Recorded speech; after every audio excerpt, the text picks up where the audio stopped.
Shalom Bapak Ibu Saudara yang terkasih, Shalom. Mari sebelumnya kita akan bersama-sama berdoa terlebih dahulu ya. Terima kasih Tuhan, kami sungguh bersyukur. Kami punya Allah seperti Engkau Tuhan. Allah yang menjadi sahabat kami. Allah yang tidak pernah meninggalkan kami. Bahkan ketika kami terseok-seok di dalam menghadapi kehidupan yang tidak mudah ini. Kami percaya Tuhan, tangan kuat kuasa-Mu lah yang bahkan menggendong kami melewati badai demi badai. Sehingga kami boleh tetap eksis bagi anak-anak-Mu. Kami boleh tetap mampu bertahan menghadapi kehidupan dalam segala permasalahan kehidupan kami. Biarlah Tuhan, Engkau boleh berkata-kata sesuai dengan pergumulan kami masing-masing. Sehingga baik hamba-Mu maupun seluruh jemaat-Mu, kami boleh bersama-sama dikuatkan oleh Engkau. Pakai layakanlah hamba-Mu Tuhan dalam segala keterbatasannya. Biarlah kuasa Tuhanlah yang nyata. Demi nama Tuhan Yesus Kristus yang hidup, kami bersatu dalam doa. Amin. Ya, Bapak Ibu Saudara, saya memberikan judul hari ini, tema hari ini adalah kuat. Tapi kuat yang seperti apa? Kuat yang kita dapatkan dari mana? Yaitu kuat di dalam kekuatan kuasa Tuhan. Amin. Kita percaya ya bahwa kalau kita bersandar dengan kekuatan kita sendiri, kira-kira kita ini mampu gak sih ngadepin hidup ini? Kira-kira kita bisa gak sih ngelewatin pandemi yang sudah begitu mengerikan waktu itu ya? Bisa gak kira-kira kita? Gak akan mampu ya kayaknya ya. Tapi kita percaya bahwa kita ini kuat karena di dalam kekuatan kuasa Tuhan. Nah Bapak Ibu Saudara, kalau kita perhatikan di sini, kita ini kalau dalam kehidupan kita ya, kita pilih barang, kita mau ngisi rumah kita yang baru misalnya ya, beli furniture gitu ya. Terus kita juga beli rumah, mobil gitu ya. Atau beli bahkan yang simple-simple aja yang sederhana. Kalau wanita itu apa biasanya yang dibeli? Kalau shopping? Sepatu, tas. Kalau jadi kalau laki-laki harus siap ya kalau udah punya istri ya. Bener gak sih, harus siap membelanjakan istri-istrinya. Ada amin? Aminnya untuk wanita ya. Maklum Bapak Ibu Saudara, saya pengkhotbah wanita ya. Jadi biasanya gender enggak ya, enggak masalah kayak gitunya. Cuman maksudnya gini ya, kita di dalam membeli sesuatu apapun itu, selain kita melihat dari harganya, kita melihat apanya juga. Tahan lama, bener gak ya? Kita melihat kuat apa enggaknya. Kita mau beli baju nih ya misalnya ya, mau beli baju yang update-nya cuman sekarang, apa yang bisa sepanjang masa kita pakai? Kalau bisa 1000 tahun ya katanya ya, supaya nggak ganti-ganti bajunya ya. Baju saya ini udah lama loh Bapak Ibu Saudara ya, bocoran gitu. Kita pasti pilih dia itu tahan lama apa, kuat apa kagak, bener nggak ya? Pernah saya beli waktu itu ada tas yang ya ampun baru dipakai berapa kali, memang harganya murah ya, namanya beli di online. Iseng-iseng ngeliat nggak sampai 50.000 memang ya. Tapi dipakai berapa kali sudah dimasukin minum, botol atau Alkitab gitu jebol ya talinya ya, karena murah. Nah Bapak Ibu Saudara, kita juga tentu ingat, sangat membekas dalam hati kita bahwa ketika pandemi sekalipun kita diminta untuk punya imun tubuh yang apa? Yang kuat, benar gak? Supaya bisa apa? Melawan segala sakit penyakit kita. Nah kita seringkali berpikir bahwa kekuatan kita ini adalah ketika kita ini punya apa? Apa nih? Bukan cara ngeo ya, tapi apa? Duit ya. Kita punya uang, benar nggak? Kita baru merasa apa? Nyaman nih saya. Hari tua saya nanti tenang. Kalau saya punya tabungan, punya warisan bahkan ya. Kita merasa kuat juga kalau kita ini banyak teman. Ada orang itu relatif ya, merasa kuat, merasa yakin karena saya punya banyak teman. Saya punya banyak koneksi yang bisa saya andalkan. Nah Bapak Ibu Saudara, tapi kita percaya bahwa semua itu yang tadi saya sudah sebutkan adalah sesuatu yang bersifat apa sih? Fana, sementara, tidak bisa kekal. Nah, kalau kita bergantung pada sesuatu yang tidak kekal itu, baik termasuk itu juga adalah orang yang kita kasih sekalipun, orang yang terdekat dengan kita sekalipun. Bisa nggak orang tersebut mengecewakan kita? Bisa banget, bener gak? Kalaupun dia tidak mengecewakan, tapi bisa nggak maut itu memisahkan kita? Bisa banget. Nah, ada satu klip yang kita akan lihat bersama-sama. Bagaimana ini adalah mewakili pergumulan kita. Bagaimana di dalam doa-doa kita itu sering kita meminta, Tuhan tolong saya. Silakan ditayangkan klipnya.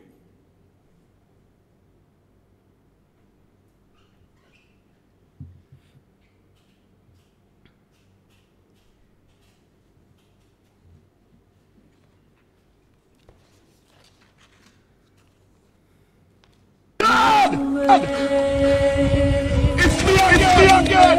I don't know what's happening in my life. But you know, God, everywhere I turn is disappointment. Nothing I try works. My family failed me. Friends betray me. God, I'm tired. I don't know what to do anymore. Please help me. Help me, God. God.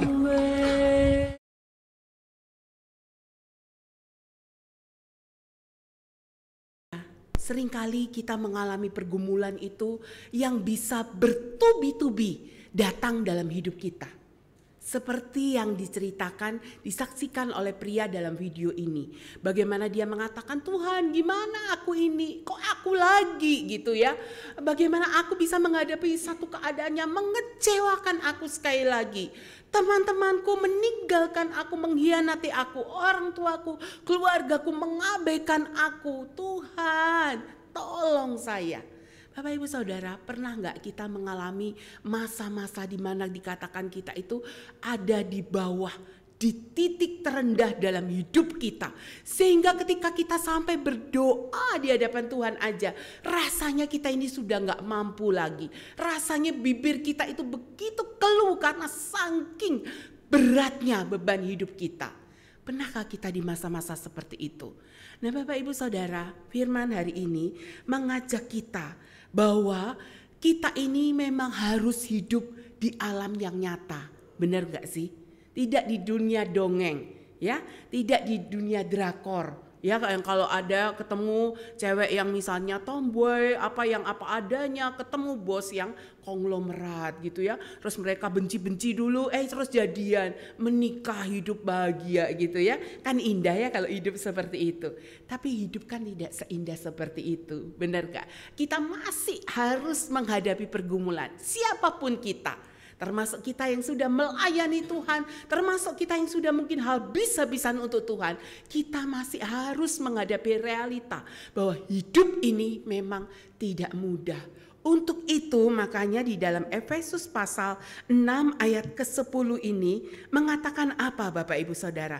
Mengatakan bahwa akhirnya hendaklah kamu kuat di dalam Tuhan, di dalam kekuatan kuasa Tuhan. Bapak Ibu Saudara, kalau kita perhatikan di sini, kuasa, kata kuasa yang dipakai di sini, kekuatan kuasa itu juga digunakan di dalam Efesus pasal 1 ayat 19 sampai ayat 20 ya. Saya akan bacakan.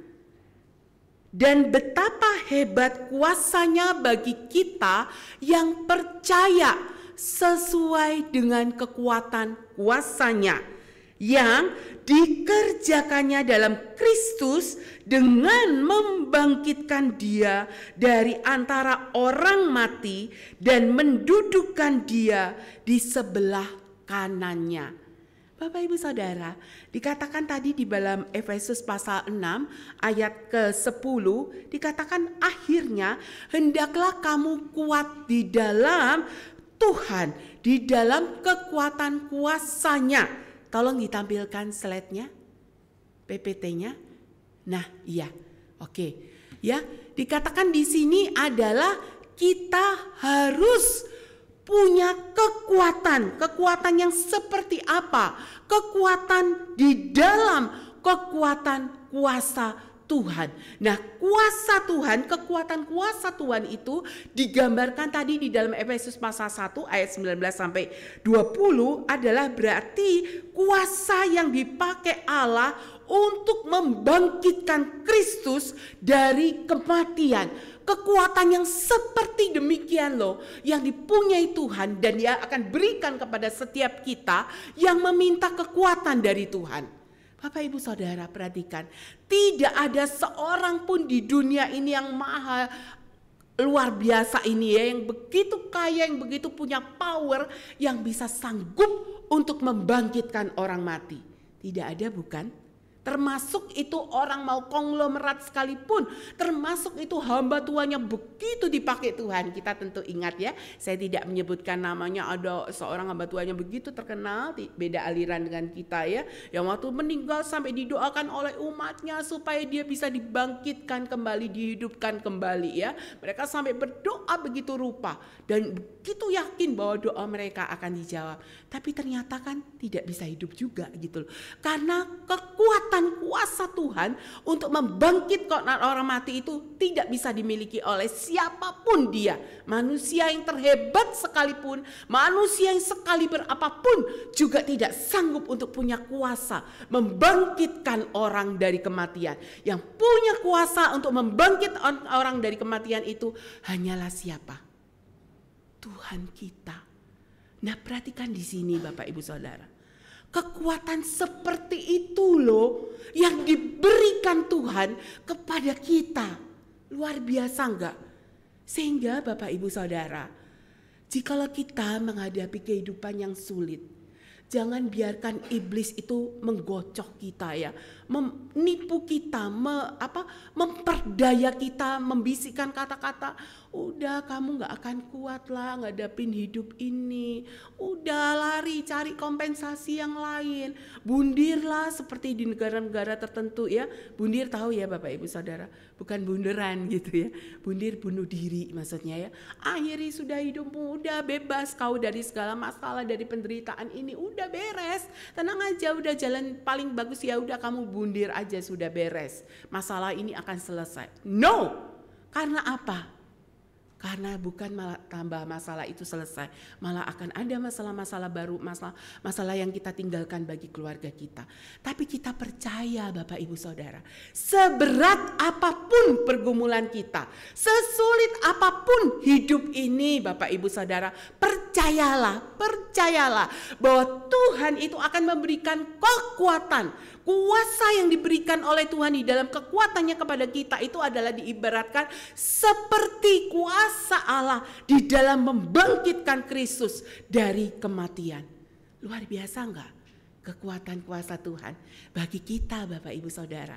Luar biasa bukan? Jadi jangan sampai ketika kita menghadapi pergumulan yang sulit, jangan sampai kita menjadi anak-anak Tuhan yang gampang sekali putus asa, give up, gak mau lagi ikut Tuhan, ngambek sama Tuhan, marah sama Tuhan, tinggalin Tuhan.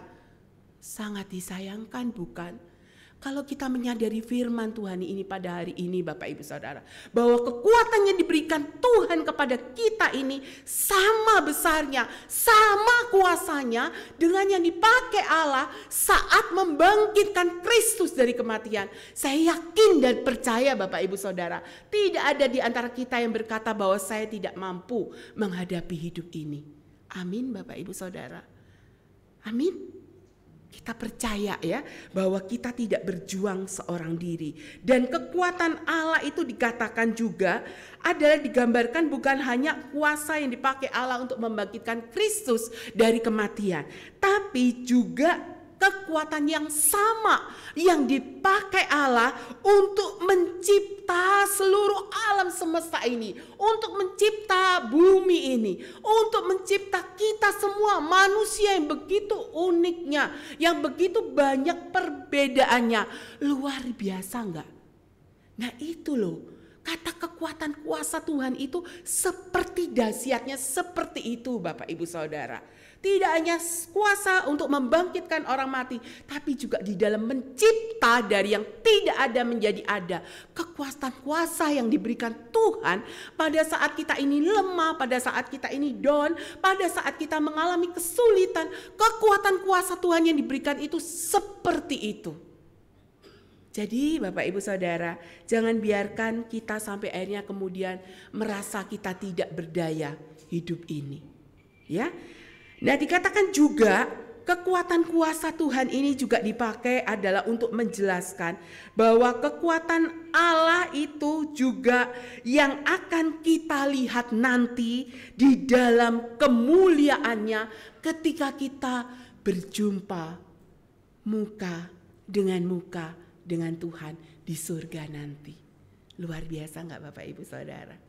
Itulah yang dipakai, kekuatan kuasa Tuhan yang dipakai untuk memberikan kekuatan kepada kita. Itu kekuatan kuasa yang seperti demikian loh.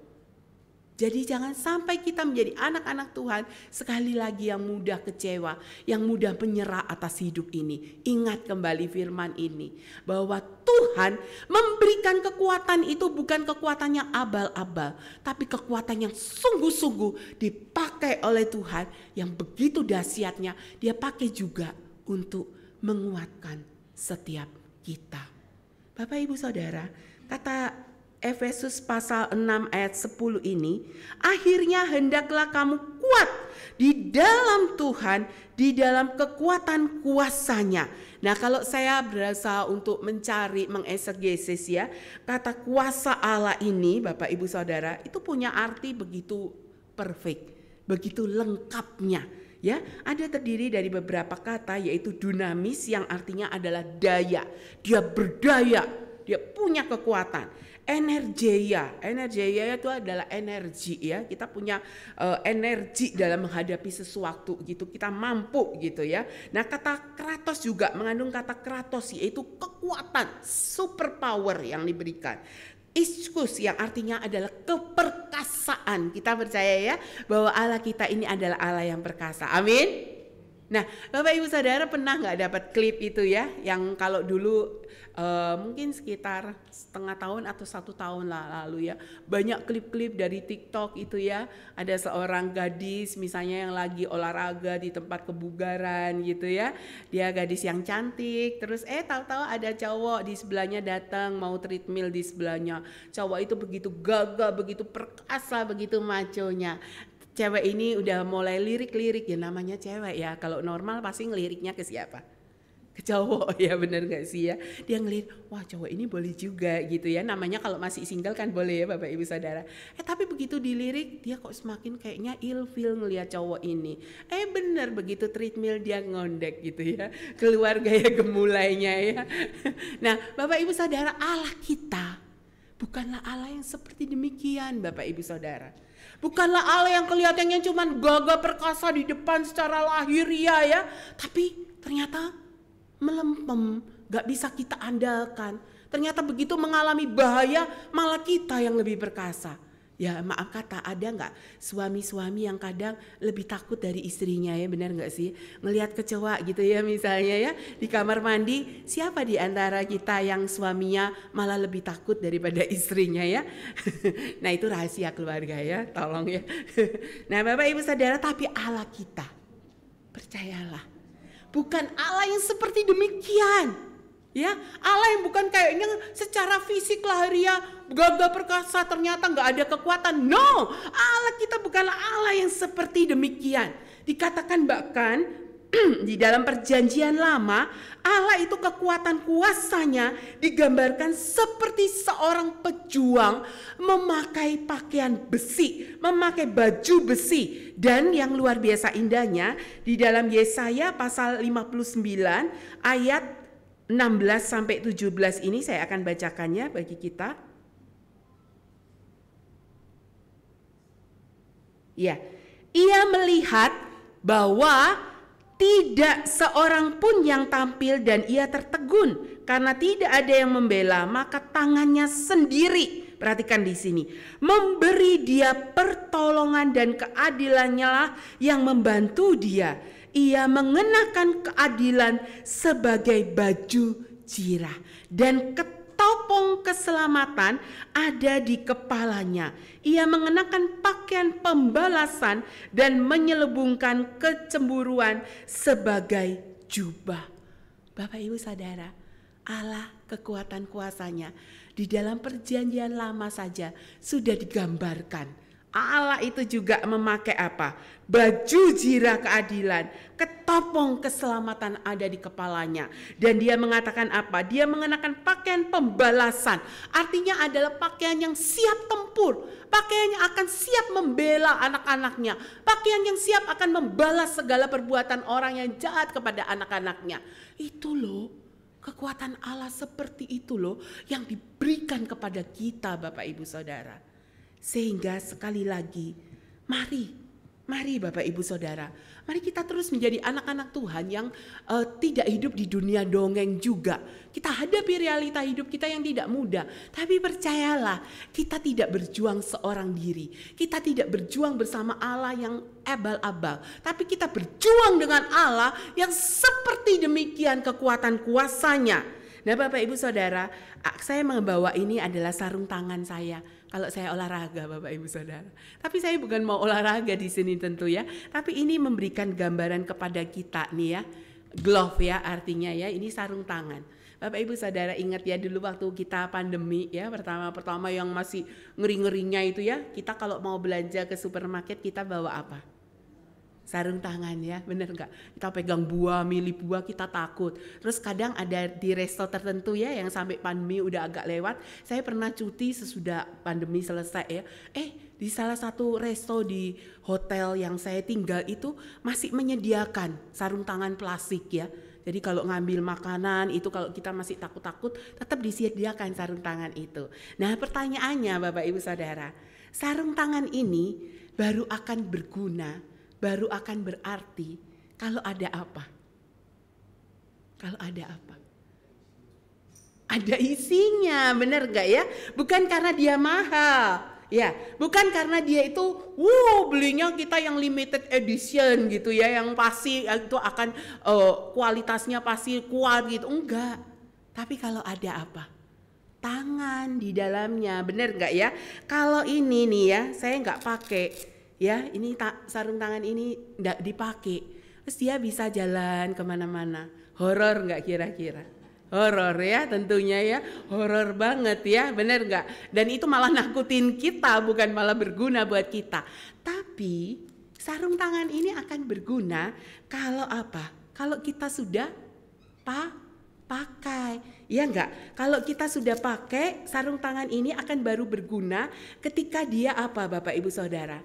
Untuk mengambil sesuatu, bener nggak? Dia baru ada artinya. Kita beli ada apa nilai belinya gitu ya, karena kita bisa pakai, kita bisa menjaga tangan kita supaya tidak kasar, tidak kapalan gitu ya. Nah itu baru akan berguna kalau ada apa? Tangan kita di dalamnya. Nah Bapak Ibu Saudara, demikian juga bagi setiap kita Bapak Ibu Saudara. Kita ini ibaratnya adalah kita ini nggak ada kekuatan Tuhan. Kita ini ibaratnya seperti glove ini, seperti sarung tangan ini. Tanpa ada kekuatan dari tangan Tuhan, kita ini gak ada artinya, nothing. Kita ini bukan siapa-siapa. Nah untuk itu Bapak Ibu Saudara, seberapapun kita ini kuat, seberapapun kita ini kaya, seberapapun kita ini punya segalanya, tanpa adanya Tuhan dalam hidup kita itu nothing. Hidup kita itu kosong. Maka tidak heran bukan? Ada orang yang begitu sudah berkecukupan, hidup begitu mewah, hidup begitu populer, artis-artis terkenal yang begitu lagi di masa-masa jayanya. Mereka merasakan tetap kosong dan mengakhiri hidupnya dengan begitu tragis. Karena apa Bapak Ibu Saudara? Karena tidak ada Tuhan dalam hidup mereka. Manusia itu kan dikatakan apa sih? Ada sisi apa? Jasmani, ada rohani. Benar gak? Kita ini manusia apa? Makhluk jasmani dan juga makhluk rohani. Kalau jasmani kita perlu kasih makan gak? Perlu. Kecuali kalau kita lagi intermittent fasting ya, kalau lagi rekan-rekan lagi ada yang berpuasa gitu ya. Tapi perlu kita beri asupan yang bergizi. Supaya apa? Tubuh kita sehat. Benar nggak lemes. Dan kita bisa sehat sampai usia kita tua gitu kan. Kita jaga makanan kita. Nah demikian juga Bapak Ibu Saudara. Rohani kita ini juga harus kita isi Bapak Ibu Saudara. Jangan sampai apa, kita ini berat sebelah. Kita begitu mentingin kalau punya uang, wah kita harus holiday kemana, kuliner ke resto mana, buffet kemana, boleh. Siapa bilang gak boleh? Boleh banget, apalagi kalau uang sendiri ya, bener gak sih? Gak ada yang ngelarang tentunya, tapi jangan lupakan. Kita juga ada sisi rohani yang perlu kita isi. Jangan abaikan persekutuan kita, ibadah kita. Jangan abaikan kehidupan kita secara pribadi dengan Tuhan. Karena jikalau itu tidak kita isi, kita kosong, kita gampang sekali menjadi anak-anak Tuhan yang bisa nasibnya, akhir hidupnya tidak sama, tidak jauh beda dengan orang dunia Bapak Ibu. Makanya tidak heran kalau kita mendapati ada anak-anak Tuhan yang namanya udah jelas-jelas nama Tuhan. Nama rasul-rasul, nama Kristen. Tapi bisa aja akhir hidupnya apa? Dibui, dipenjara. Ada yang juga ada apa? Sampai akhirnya bundir. Ada nggak anak Tuhan itu yang bundir Bapak Ibu? Ada Bapak Ibu. Saya pernah pelayanan di satu kota itu ya. Kota itu, saya melayani di kota itu dan saya melayani satu gereja yang kami kenal pasangan suami istri masih muda. Anaknya 2 anak itu masih kecil-kecil, belum sekolah 2 anaknya itu ya, masih sekitar umur 2 tahun, yang satunya sekitar 3 tahun, 4 tahun gitulah, beda tipis gitu kedua anaknya itu anak cowok yang begitu lucunya, begitu pokoknya kami semua mengenal keluarga ini adalah keluarga yang begitu harmonis gitu ya. Suami istri ini melayani sebagai usher dan kita ngelihat di luarnya mereka begitu kayaknya gak ada masalah gitu, happy-happy aja gitu. Kita kaget sampai satu hari mereka ditemukan mati sekeluarga Bapak Ibu Saudara. Matinya bukan dibunuh tapi bundir. Jadi pertama papahnya ini bunuh anaknya dulu, bunuh kedua anaknya, terus dia bunuh istrinya, dan akhirnya dia mengakhiri hidupnya minum baygon Bapak Ibu Saudara. Ternyata singkat cerita seru kan waktu itu ya, kita kaget kenapa itu bisa sampai kejadian demikian. Ternyata mereka itu terlibat seperti kayak bisnis online gitu loh. Dan ternyata kena tipu, berapa banyak uangnya yang mereka investasikan di situ habis, dan mereka merasa malu karena mereka merasa orang kenal mereka itu kan baik-baik aja. Ternyata hidup mereka kan lagi nggak baik-baik dan mereka tidak kuat untuk menanggung itu semua. Mereka pilih bundir. Nah Bapak Ibu Saudara, perhatikan kita hati-hati. Jangan sampai kita pun sebagai anak Tuhan yang orang mungkin bisa kenal kita itu begitu rohani, begitu saleh, tapi ternyata di dalam kita ini apa Bapak Ibu? Rapuh, kita masih kosong, kita masih merasa gua kayaknya kok ikut ke gereja, rajin ibadah, kok kayaknya gue gak dapat apa-apa ya. Nah, hati-hati pada saat itu. Tanya secara pribadi di hadapan Tuhan. Benar gak aku ini sudah menjadikan Tuhan itu sebagai Tuhan yang bertata dalam hatiku? Sungguhkah aku ini sudah menjadikan Tuhan sumber kekuatanku? Atau justru kita itu ternyata masih menjadikan harta kita, jabatan kita, kekayaan kita, itulah yang menjadi sumber kekuatan kita. Sehingga ketika itu semua diambil oleh Tuhan, ketika semua itu sudah tidak ada, kita kolab Bapak Ibu Saudara. Nah Bapak Ibu Saudara, dikatakan di dalam ayat ini selanjutnya, di ayat ke-14-nya, dikatakan apa sih? Kita itu dikatakan setelah kita ini menjadi kuat di dalam Tuhan, kita diminta untuk apa? Jadi berdirilah tegap. Berdiri tegap ini Bapak Ibu Saudara bukan seperti seorang satpam. Satpam itu kadang berdiri, kadang ada yang bisa apa? Ngantuk. Benar nggak ya? Tahu-tahu benar gitu ya. Tahu-tahu bisa nggak dia ngelamun ya? Orang namanya kalau bosen gitu kan bisa aja ngelamun dia ya, sampai kita tanya, Pak. Dia bengong, apa Bu? Gitu ya, kadang kan bisa gitu ya. Namanya manusia kan bisa gitu. Nah kata berdiri tegap Bukan seperti orang yang gagah perkasa. No. Tapi kata berdiri tegap itu adalah diibaratkan adalah seperti seorang petinju yang apa? Kalau petinju itu apa Bapak Ibu Saudara? Dia ngelamun enggak? Kalau petinju itu bisa bengong enggak ngadepin lawannya? Ya nggak mungkin dong ya, nanti bisa kena tinju dia ya, udah nggak menang, hancur babak belur tubuhnya. Tapi seorang petinju itu dikatakan apa? Punya sikap apa? Siap siaga dan bertahan, punya ketahanan sampai akhir dia bisa mengalahkan musuhnya. Itu mental seorang petinju. Nah, bukan berarti kita ini kemudian latihan bela diri ya Bapak Ibu Saudara. Bukan kemudian yang wanita-wanita ini kemudian ibu-ibu latihan muay thai gitu. Enggak, yang dimaksud di sini sekali lagi tentu bukanlah secara fisik. Tapi berbicara berdiri tegap itu artinya adalah berbicara secara roh. Mantap kalau orang bilang. Jadi di tengah pergumulan yang tidak mudah tetap setia sama Tuhan, tetap bisa percaya tetap sama Tuhan, tidak goyah sekalipun, meskipun menghadapi hidup yang tidak mudah sekalipun. Nah Bapak Ibu Saudara, berdiri tegap itu kita juga bukan berdiri tegap asal-asalan doang. Ya, petinju itu modalnya apa? Ya tadi ini salah satunya apa? Tangannya dikasih apa? Glove. Benar gak? Untuk menjaga, benar kan ya? Nah terus juga untuk punya apa? Dia harus tekniknya kan ada. Nah berdiri tegap secara rohani. Dikatakan di sini, di dalam Efesus pasal 6 ayat 14 ini, dikatakan jadi berdirilah tegap. Tetapi tidak berhenti seperti itu. Berdiri tegap bukan dengan tangan kosong. Tapi apa? Berikat pinggangkan kebenaran. Bapak Ibu Saudara, apa sih berikat pinggangkan kebenaran? Nah saya akan memaparkan dulu ya perlengkapan senjata Allah secara singkat aja, tidak panjang lebar Bapak Ibu Saudara. Tapi di sini dikatakan perlengkapan senjata Allah ini ada berapa sih Bapak Ibu?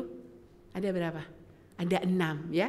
Nah yang menjadi keunikan di sini perlengkapan senjata Allah itu dari nomor 1 sampai nomor 4 itu adalah sudah Tuhan tempatkan dalam diri kita. Dan kita harus manfaatkan, kita harus bertanggungjawabkan dengan sungguh-sungguh. Yang keempat, yang pertama itu adalah apa? Ikat pinggang kebenaran, baju jirah keadilan, kasut pemberitaan Injil, dan perisai iman. Dan perlengkapan senjata Allah yang kelima dan keenam itu adalah Tuhan berikan secara khusus. Dan itu cuma Tuhan yang bisa memberikan. Tuhan yang menjadi sumber dari perlengkapan senjata Allah itu, yaitu apa?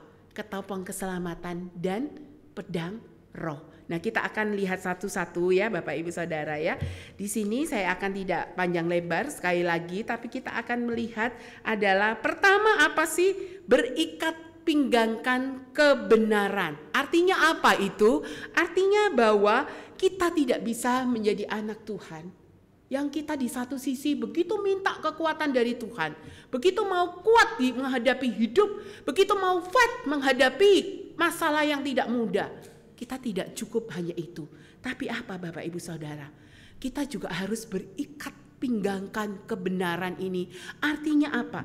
Kita juga harus mau tidak mau, harus hidup sesuai standarnya siapa? Allah. Kita nggak bisa hidup sembarangan lagi Bapak Ibu Saudara. Kalau kita masih tipu sana, tipu sini, kita masih pakai cara-cara dunia. Tapi di satu sisi ketika kita menghadapi masalah terus kita komplain sama Tuhan. Tuhan gimana sih engkau gitu. Ya salah dewek kalau orang Jawa bilang ya. Salah sendiri karena apa? Lah kamu sendiri aja hidupnya nggak bener kok masian. Nah makanya dikatakan apa? Berdirilah tegap tapi juga harus apa? Pakai tuh ikat pinggang kebenaran. Mau tidak mau Bapak Ibu Saudara, kita harus siap sedia melakukan segala sesuatu itu hanya berdasarkan kebenaran, bukan pakai cara dunia. Jadi kalau kita udah pakai cara dunia, kalau kita ngadapin masalah, lah itu salah siapa? Ya salah kita sendiri, benar bukan ya? Nah, selanjutnya selain berikat pinggangkan kebenaran juga dikatakan di sini adalah berbaju jirakan keadilan. Nah, kalau namanya baju jira ini adalah berbicara untuk sebagai pelindung bagi kita dalam menghadapi segala sesuatu. Jadi kita ini udah punya tamengnya dulu. Jadi kalau mau ngelawan sesuatu, baju itulah sudah yang melindungi kita dulu. Nggak kena kitanya dulu gitu Bapak Ibu Saudara. Jadi maksudnya kita pakai itu di dalam menghadapi kehidupan ini. Jangan sampai kita itu tidak mengenakan perlengkapan senjata Allah yang baju jirah keadilan ini. Nah selanjutnya ya, dikatakan juga kita apa? Di ayat ke-15 itu, kakimu harus berkasutkan kerelaan untuk memberitakan Injil damai sejahtera. Kita kan kadang bingung ya. Kita kan kadang seringkali diminta melayani sebagai pemberita Injil, sebagai pelayan Tuhan. Terus kita kan kadang sering pernah dengar ada orang yang diajak melayani gitu ya. Saya nggak tahu ada di sini apa enggak ya Bapak Ibu Saudara. Tapi pernah nggak ada orang yang diajak melayani itu mereka bilangnya gini loh. Aduh jangan dulu ya. Saya ini masih bergumul, hidup saya ini masih nggak mudah. Gimana saya bisa melayani gitu, benar nggak ya? Tapi lihat Bapak Ibu Saudara, firman Tuhan ini ngingetin kepada kita loh. Berdiri tegap, ada alat yang harus kita pakai juga. Apa? Kita mau pakai kasut untuk apa? Untuk rela memberitakan Injil damai sejahtera. Jadi tidak ada alasan bagi kita, sekalipun saat ini kita menghadapi pergumulan hidup yang tidak mudah, tidak menjadi satu toleran buat kita untuk tidak melayani Tuhan Bapak Ibu Saudara. Jadi Tuhan mau mengajarkan kepada kita untuk menjadi anak-anak Tuhan yang tidak punya mental untuk apa? Mengasihani diri sendiri. Maaf kata loh Bapak Ibu Saudara, kita kadang menemukan anak-anak Tuhan sekalipun dia bahkan pelayan Tuhan masih punya mental apa? Orang itu ngertiin dia. Lu ngertiin gua dong, gua ini lagi kayak gini loh. Kok masih lu minta pelayanan sih? Kok lu masih minta kayak gini, kayak gini, kayak gini? Lu ngertiin dong, gua mana mampu gitu kan, benar gak ya Bapak Ibu Saudara? Nah tapi ingat firman Tuhan ini. Berdiri tegap salah satu perlengkapan senjata Allah adalah kita punya kerelaan untuk memberitakan Injil damai sejahtera. Karena apa?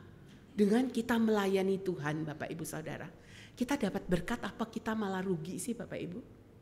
Kan kadang kita merasa gini ya, waduh saya ini melayani udah habis waktu, korban tenaga, mana kadang korban perasaan gitu ya. Kalau nggak dipuji malah apa? Dikritik, difitnah malah kayak gitu kan. Kan kita merasa kurang apa coba saya ini sebagai pelayan Tuhan. Kan kadang kita sering merasa gitu. Tapi percayalah Bapak Ibu Saudara, ketika kita melayani, ada berkat gak yang Tuhan berikan bagi kita? Amin Bapak Ibu Saudara. Jadi apa yang kita lakukan di dalam Tuhan, percayalah tidak ada yang pernah sia-sia. Percayalah itu Bapak Ibu Saudara. Sekalipun mungkin orang itu bisa tidak mengerti kita, bisa kecewa sama kita. Tapi percayalah jikalau kita mengerjakan pelayanan kita itu dengan sungguh-sungguh hati, dengan tulus hati, murni di hadapan Tuhan. Bahkan sekalipun di tengah segala kelemahan, keterbatasan kita, percayalah Tuhan itu tahu kok. Dan Tuhan itu akan memperhitungkan itu semua. Tuhan kita bukanlah Tuhan yang berhutang kepada anak-anaknya. Tapi Tuhan yang membalas sesuai dengan apa yang kita sudah kerjakan bagi Tuhan Bapak Ibu Saudara. Nah selanjutnya ya, di dalam Efesus 6 ayat 16 selanjutnya, perlengkapan senjata Allah yang keempat itu adalah apa? Perisai iman. Dikatakan apa? Pergunakanlah perisai iman, sebab dengan perisai itu kamu akan dapat memadamkan semua panah api dari si jahat. Perisai iman itu juga sekaligus adalah sebagai pelindung kita. Siapa pelindung kita Bapak Ibu Saudara? Allah. Sekali lagi Allah ya. Dalam segala situasi kondisi apapun yang kita hadapi, baik itu suka atau duka, tetap bergantung kepada Tuhan Bapak Ibu Saudara. Nah selanjutnya ya, di ayat ke-17, perlengkapan senjata Allah yang selanjutnya yang kelima itu adalah dan terimalah ketopong keselamatan. Ketopong itu yang ada di kepala itu ya Bapak Ibu Saudara. Dan itu artinya adalah keselamatan itu adalah sama dengan anugerah. Siapa pemberi keselamatan itu? Cuman Tuhan. Yang tadi saya katakan makanya ya, kalau perlengkapan senjata Allah itu kan ada 6. Nomor 1 sampai nomor 4 itu sudah Allah tempatkan dalam diri kita. Ya, dan kita harus maksimalkan, kita harus bertanggungjawabkan. Tapi di perlengkapan senjata Allah yang kelima dan keenam itu adalah pemberian Allah secara khusus bagi kita. Yaitu apa? Ketopong keselamatan, dan juga apa? Yang terakhir adalah pedang roh. Nah, Bapak Ibu Saudara, berbicara tentang pedang roh itu adalah jelas tentang apa? Firman Allah, Bapak Ibu Saudara. Jadi mau tidak mau kita ini harus mencintai firman Allah, Bapak Ibu Saudara. Kita harus makanin firman Allah itu, Bapak Ibu Saudara. Kita tidak bisa hidup tidak membaca, tidak merenungkan firman Tuhan. Tidak bisa, Bapak Ibu Saudara. Karena itu juga adalah perlengkapan senjata Allah. Firman itu justrulah yang bisa menjadikan patokan, yang menjadi buku panduan hidup kita. Dialah yang menjadi pengatur hidup kita. Dialah yang menuntun kita. Dan jangan lupakan, Bapak Ibu Saudara, di ayat ke-18 itu, jangan lupakan ini adalah juga tidak kalah pentingnya. Meskipun ini tidak disebutkan senjata perlengkapan Allah, tapi dikatakan di dalam ayat 18 yang tadi kita sudah baca secara bertanggapan ya. Bla bla bla, semua kena berdiri tegap, pergunakanlah seluruh perlengkapan senjata Allah. Tadi itu dari nomor 1 sampai 6. Terakhir ditutup di ayat 18 ini, dalam segala doa dan permohonan berdoalah setiap waktu, Bapak Ibu Saudara. Setiap waktu di dalam roh, dan tidak hanya berdoa tapi juga apa? Jagalah di dalam doamu itu dengan permohonan yang tak henti-hentinya. Kita lihat tadi ya, ada kata yang penting sekali ya, setiap waktu dan tak putus-putusnya, tak henti-hentinya. Saya sudah cross check dengan TB2, masih tetap sama kata kalimatnya ya, kata-kata yang dipakai di dalam perenungan kita hari ini. Jadi saya tidak membedakan karena memang saya udah lihat di TB2-nya itu sama persis, Bapak Ibu Saudara. Jadi artinya bahwa kita berdoa itu tidak hanya asal pas kita butuh Tuhan.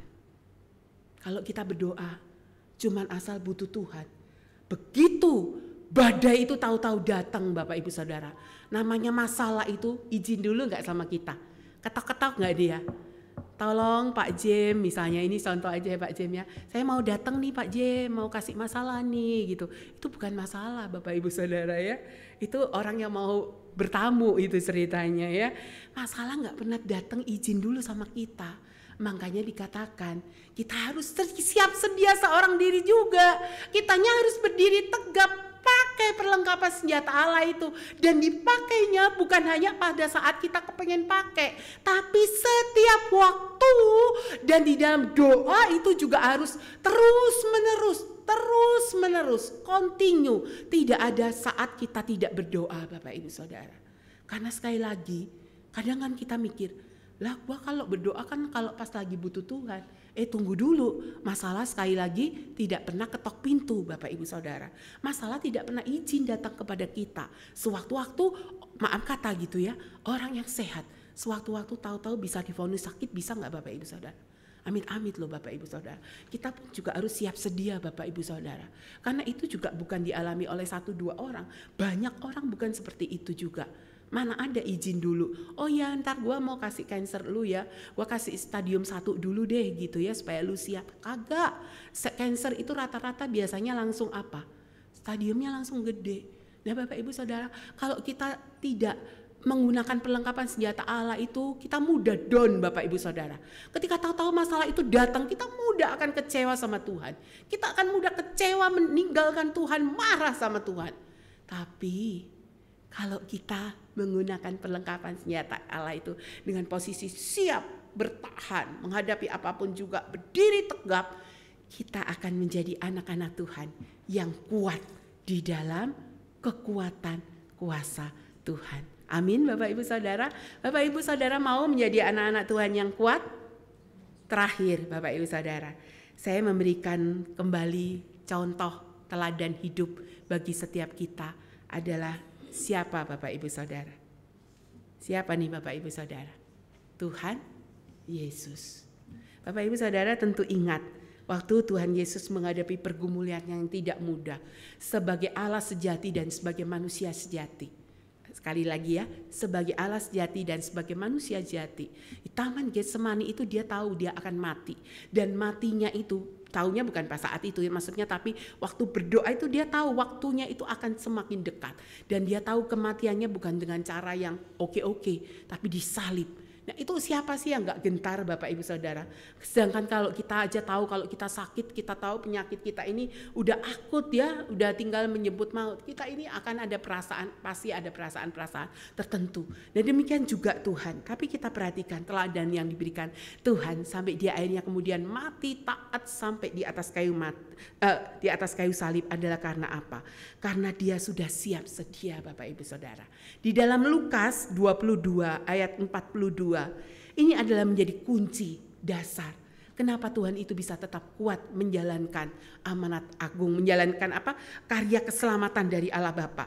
Dikatakan apa? Ya Bapakku, jikalau engkau mau ambillah cawan ini daripadaku, tetapi bukanlah kehendakku, melainkan kehendakmu lah yang terjadi. Di situ ada apa Bapak Ibu Saudara? Ada satu keberserahan total kepada kehendak Tuhan. Bapak Ibu Saudara, kita ini hidup sekali lagi harus balance. Jangan sampai kita menjadi orang yang memang Tuhan udah kasih kekuatan buat kita. Dan kita ini sudah merasa kuat di dalam kekuatan kuasa Tuhan. Tapi ingat, jangan kepedean juga. Jangan merasa apa-apa nanti saya bisa survive menghadapi hidup. Enggak, tetap kita harus punya apa? Berserah total pada apapun yang menjadi kehendak Tuhan. Bukan kehendaknya si aku kita ini sendiri. Sehingga makanya dikatakan di dalam Lukas 22 ayat 44 ini, Tuhan katakan apa? Ia sangat ketakutan dan makin bersungguh-sungguh berdoa. Bapak Ibu Saudara, kita ini tidak bisa memungkiri. Kita ada perasaan ketakutan akan hari esok kita. Siapapun kita ada kecemasan. Kita ada nggak ngerti hari esok ini mau seperti apa nanti. Nah Bapak Ibu Saudara, tapi kuncinya di sini adalah sekali lagi apa? Di dalam ketakutan itu jangan malah lari ninggalin Tuhan. Tapi mari kita ikuti teladan Tuhan. Bersungguh-sungguh. Dan dikatakan ada kata sebelum bersungguh-sungguh itu apa? Makin bersungguh-sungguh berdoa Bapak Ibu. Bapak Ibu Saudara, dikatakan saya akan menutup renungan kita ini dengan satu ilustrasi ya. Gini Bapak Ibu Saudara. Ini gelas aqua ya, aqua gelas ini. Kira-kira beratnya berapa? Beratnya berapa ini kalau yang kecil gini? 250 mili ya. Benar enggak? Ya. Nah, Bapak Ibu Saudara, kalau ini saya pegang cuman sebentar, beratnya ya memang 250 mili. Tapi kalau saya pegangnya 5 menit. 5 menit enggak cukup. 1 jam saya pegang. 3 jam saya pegang. Saya pegang selama naik busway misalnya ya, atau naik kereta gitu ya. Selama itu saya pegangin terus ya. Lama-lama tangan ini bisa apa Bapak Ibu Saudara? Jiper ya, bisa keder ya, bener gak sih? Kalau kita kayak motong apa sesuatu daging atau apa dengan pisau, kalau kebanyakan, saya masih ingat ya punya mama itu suka masak bakpo semasa hidup ya. Dan saya itu anak-anaknya kebagian apa? Motongin daging babinya itu ya. Karena kalau kita di Surabaya di Jawa Timur itu kalau makan bakpo itu jarang bakpo isinya daging cacah Bapak Ibu. Kalau di sini kan banyak ya bakpo yang isinya daging cacah ya. Bakcang juga cacah kan. Nah kalau di Jawa itu rata-rata bukan cacah tapi potong. Dan itu potong 3 kilo. Mama kalau bikin sekali banyak, satu jalan semua dapat. Nah itu saya bantuin motong kecil-kecil ya. Ya nggak kecil banget tapi potongannya tetap harus kecil-kecil gitu kan. Itu tangan bisa dari pertama motong pisau masih enak, menikmati, masih bisa ngobrol. Lama-lama tangannya udah mulai apa? Kaku-kaku, bener nggak sih ya? Nah demikian juga Bapak Ibu Saudara. Dalam hidup kita ini tidak pernah lepas dari apa yang namanya masalah. Masalah itu mewakili oleh gelas ini loh. Lah kalau kita punya Tuhan yang kita tahu bahwa serahin aja sama Tuhan, ya serahin gitu. Ngapain kita pegang terus? Kalau kita pegang terus, namanya kita ini manusia yang dari kuat bisa jadi nggak kuat Bapak Ibu Saudara. Jadi selain kita kuat di dalam Tuhan, di dalam kekuatan kuasa Tuhan, Serahin juga sama Tuhan Bapak Ibu Saudara. Jangan sok kuat, jangan sok merasa saya bisa ini, saya bisa. No, serahkan sama Tuhan.